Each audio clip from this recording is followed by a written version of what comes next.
share and subscribe to Vishwasam.in. ఇదా మీ రాజకీయం, మీ చిల్లర రాజకీయం.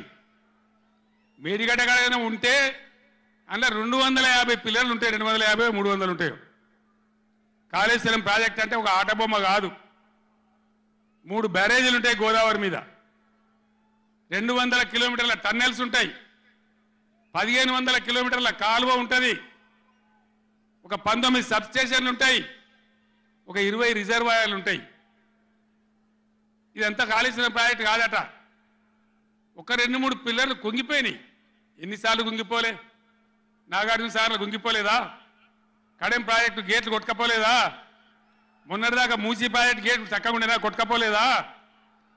ఏదైనా పోతే సదరాలు దాన్ని మంచిగా చేయాలి, తొందరగా మంచిగా చేసి రైతులకు నీళ్ళు ఇవ్వాలి. కానీ మేము మేడిగడ్డకు పోతాం, బొందలగడ్డకు పోతాం, ఇదా రాజకీయమా?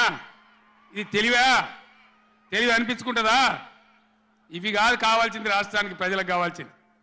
ఓ లోడొచ్చు, వాళ్ళు గెలవచ్చు, ఎవరికి శాశ్వతం కాదు. మళ్ళా డబల్ స్పీడ్తో మేము అధికారంలోకి వస్తాం.